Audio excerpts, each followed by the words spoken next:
Self-sabotage. What happens when we become our own worst enemy? Self-sabotage has many faces. Some you can recognize immediately. Some need a little time and finesse to be unmasked as instruments of self-sabotage, such as always blaming others, putting things off unnecessarily, or giving in to the temptation to stalk our exes on social media. All too often, self-sabotage is a loyal sidekick that accompanies each of us through large segments of our lives. The problem is, its origins lie in a time when such behavior was decidedly useful and helpful to us, such as when we were coping with a difficult childhood, toxic relationships, or other life crises.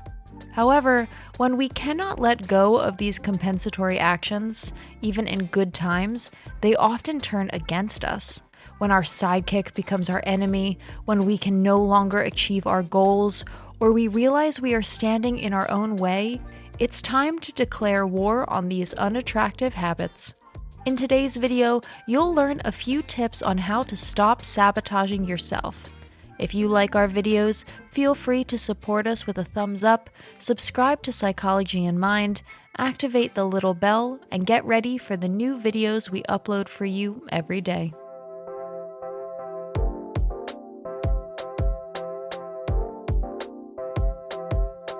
Number 1. Recognize your behavior patterns. You have to know a problem to avoid a problem. So ask yourself, what are the behavioral patterns that are running you into an invisible wall? What do you do when you're sad, disappointed, frustrated, or lonely? Do you tend to eat as if there were no tomorrow? Do you reach for alcohol and drugs even though you know the negative consequences? Do you run away when things get tough, or always blame others when things don't go well for you?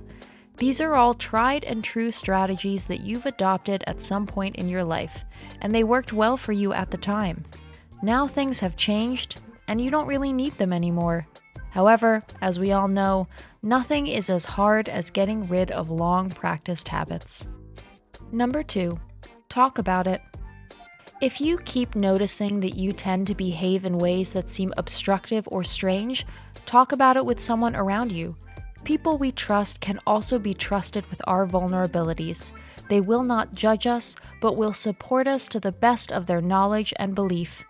Maybe they've noticed that when you're stressed, you go buy ice cream or order the party pizza for $5. Maybe they already know your fallback tactics, the veteran battle strategies that would command respect from Napoleon himself when things get tough. Your family might even kindly point out that you used to do the same thing as a kid when you were struggling with bullying or bad grades. And friends, as you know, are people you can think out loud in front of. Number 3. What are the triggers that set off the behavior? Try to consciously document your behavior in the near future. When do you go to the refrigerator? What happened immediately before or on that day? When do you go into hiding from the world and don't let anyone or anything get to you? In what situations is it convenient to just blame someone else? Over time, you'll find that it's always similar conditions that provoke the same actions from you. Go ahead and make notes about it. Writing it down is half the therapy. Or at least, that's how you'll successfully define your problem. After all, naming the problem is a good part of the battle. Number 4. Try to cope with failure. Hearing the exercise from the last point, a light might have gone off for you.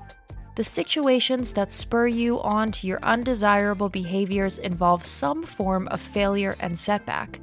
If you've had a perfect day filled with a sense of accomplishment, you don't need to spend the evening eating the entire contents of the refrigerator to call it a day.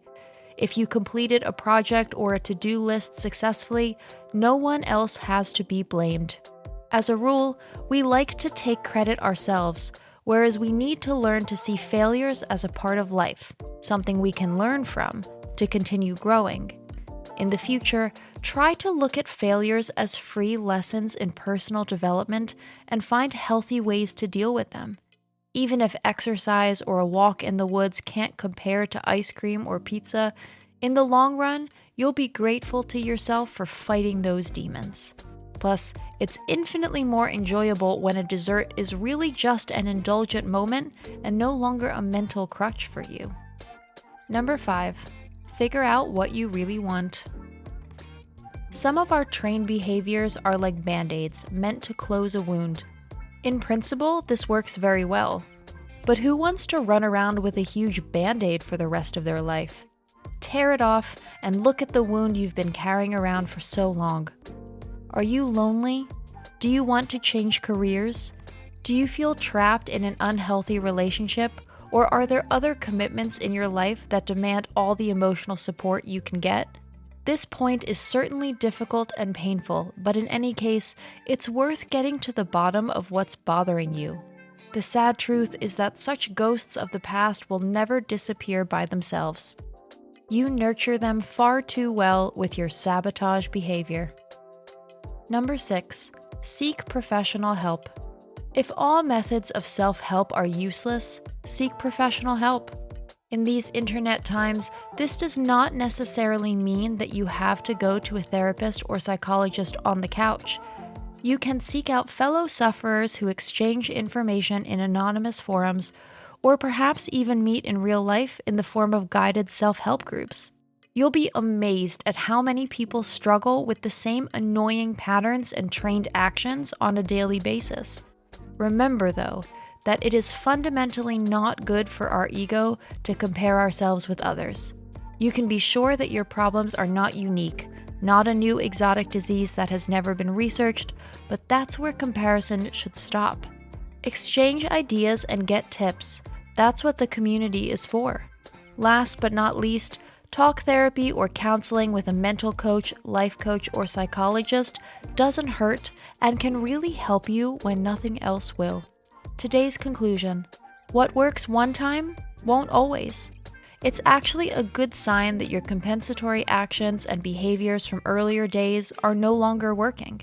This shows that your current life situation has clearly changed for the better, and that you no longer have any need for self-sabotage in all its forms.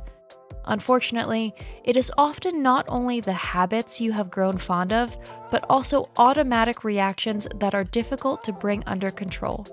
That said, it's definitely worth a try. If you feel uncomfortable with your sabotage strategies, it is for the simple reason that they are no longer good for you. Shoes that don't fit you, you eventually sort out because they pinch and cause you pain, and life is definitely too short for pain. That's it for today. Thanks for watching. Did you find this information helpful? Do you have experience with it? We would love to hear from you. Leave a comment below and let us know your thoughts. For more resources about mental health, self-improvement, and psychology, visit our website. You'll find the link in the video description where you can also connect with us on social media and sign up for our email list. Take care of yourself and have a beautiful day.